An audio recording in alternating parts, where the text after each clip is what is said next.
attention deficit hyperactivity disorder commonly exhibit problem behaviour in class, which teachers often struggle to manage due to a lack of knowledge and skills around classroom management strategies.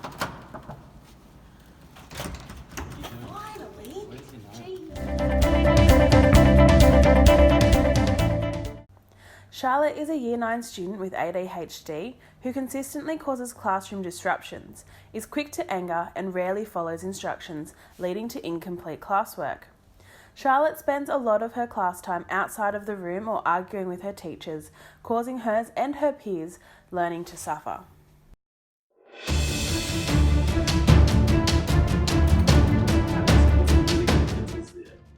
He's done a great job. This is stupid, sir. Why'd she get a stamp? I want to see some work from you, Charlotte. Show me your Sir, work. no. Charlotte,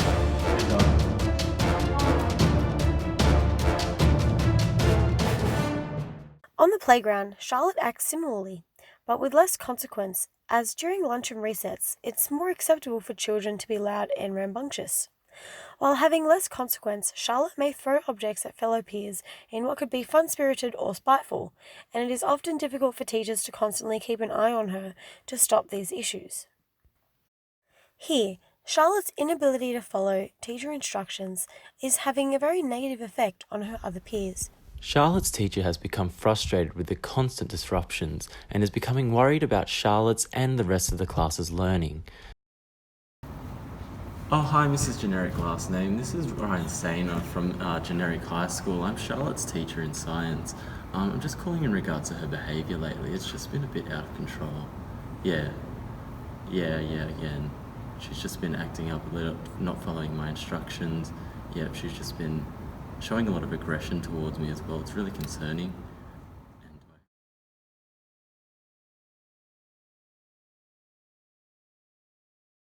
Because of this, he has arranged a meeting with the school's wellbeing counsellor and year leader to discuss behaviour management strategies for Charlotte that will help her both in and out of the classroom.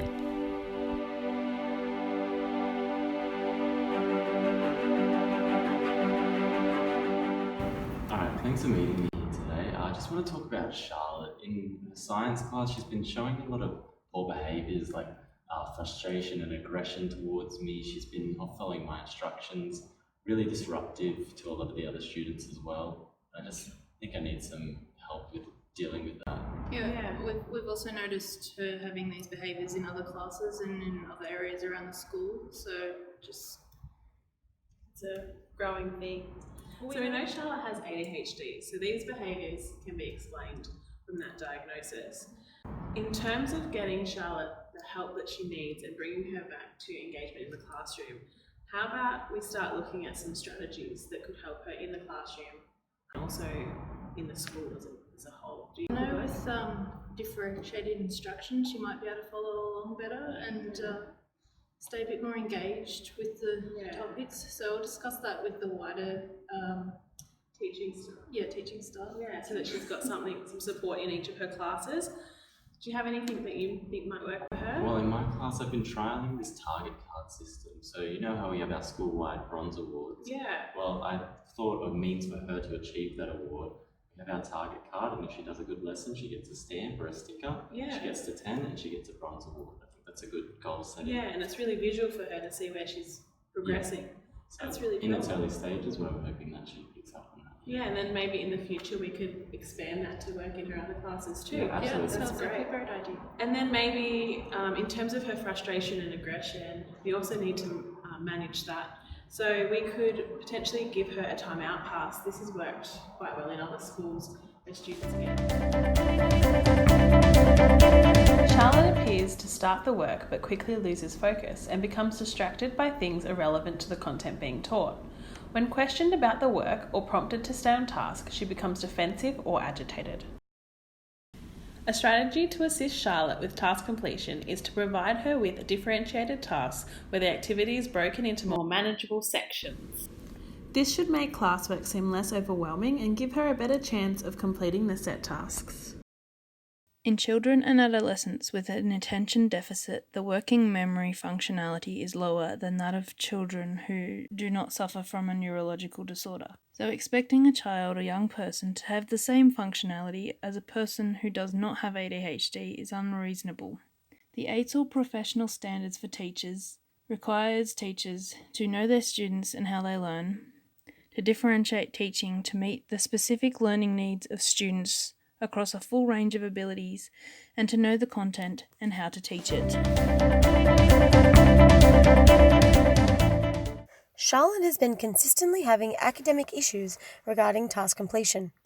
Her disruptions to the classroom have been severely impacting on her ability to complete both classwork and homework, and ultimately her non-completion of work in class is making her fall behind, as well as negatively contributing to the work ethic of the remainder of the class. Charlotte's behavioural and academic issues have been affecting the well-being and education of herself, her teachers, and her school community. During class time, Charlotte is constantly distracted by either eating and playing on her phone or causing distractions by standing on tables and demanding attention. Causes of her disengagement in classwork could be that children with ADHD are often less fluent in oral and silent reading and can be slower at processing some information, as well as children with ADHD are often unable to control their activity level. Charlotte's teachers are also finding it increasingly difficult to manage her behaviour in the classroom as it takes away from the lesson. Thermic reactions. So that's hot and cold reactions. Has anyone heard these terms before? Hello, everyone! Charlotte? I'm here! Do you have a note? In turn, affecting the work ethic of the rest of the class. Self-monitoring strategies like audio-taped cues and student checklists have been known to improve on-task behaviour, specifically for individuals with ADHD. Implementing things like a hit the target card could help Charlotte be more aware of her priorities in class. This card could have a checklist of work completed and be an insightful measure of behavioural improvement. Teachers would sign the card at the end of the lesson, commenting on Charlotte's attitude toward the lesson and her completion of classwork, hopefully encouraging her to complete more tasks to gain more positive feedback. After achieving 10 merits, stickers or stamps, Charlotte would be provided with a Bronze Award, a school-wide implementation, which encourages good behaviour and classwork.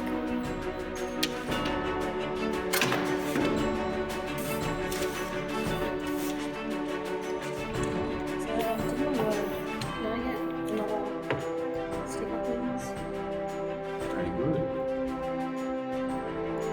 I think you've earned it today. You're up to 8 now. Only 2 more and you get your Bronze Award. You're doing a really great job, Charlotte. Keep it up.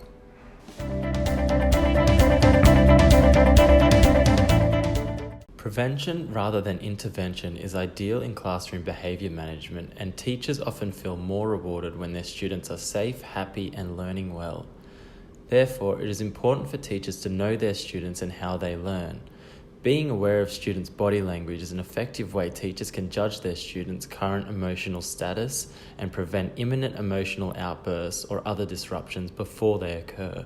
Voluntary timeout passes have been used in schools as a behaviour management plan for individual students who are prone to emotional outbursts or frequent disruptive behaviour.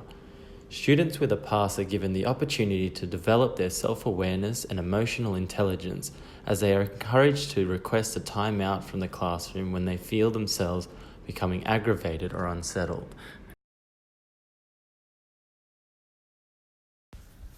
When it comes to aggressive behaviours in adolescents, there are numerous possible issues that may be the underlying cause of such behaviours. Creating and maintaining a positive student-teacher relationship is a great way to navigate these causes and minimise aggressive behaviours, but there are other strategies teachers can use if they haven't been able to form such a relationship. Research shows that adolescents can often emulate or imitate the behaviours they witness in the people around them. For instance, if a teacher is consistently displaying anger or frustration towards a troubled student when trying to maintain control of their classroom, this is likely to exacerbate aggressive behaviours in that student and make the situation worse. It is therefore imperative that teachers are able to maintain a calm and reasonable presence, as students are more likely to reflect those behaviours if they are exposed to them more often. This strategy has been found to show promising results, but every situation is different when dealing with unique individual students, so teachers need to be prepared to be flexible in their approach if they are to be successful in employing this strategy.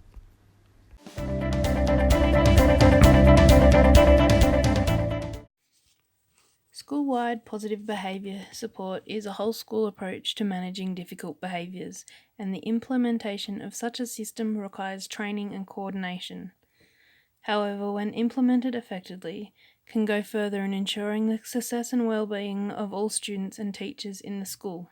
Some key features of SWPBS include establishing a common philosophy and purpose, with a clearly defined and explicit set of expected behaviours in the form of a code of conduct, with consequences that are fair and procedural to discourage inappropriate behaviour. Schools review data on repeated behaviour issues, the settings in which they occur, and the consequences most likely to be applied for inappropriate behaviours. They correlate these with other sources of data, such as academic progress, and analyse this data to make necessary adjustments to school operations in an effort to reduce inappropriate behaviour.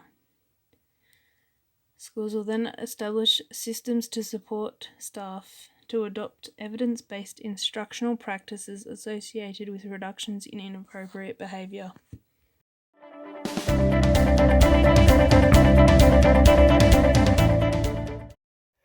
Involving parents on these issues could also promote positive behaviours towards task completion. According to Pfeiffer and Hack 2014, home-focused treatments provide additional components which enhance generalization to other settings, meaning that parental support could aid in the academic improvement of Charlotte. In our scenario, Charlotte's parents have been very supportive in acknowledging the difficulties that come with having ADHD in schools. In combination with the Hit the Target card, parents would also be providing positive reinforcement by offering an incentive to work hard and stay on task, for example with ice cream or a toy, some sort of incentive. By combining the home and school fronts together, Charlotte is receiving encouragement from the major support systems in her life, thus improving in all areas of school life.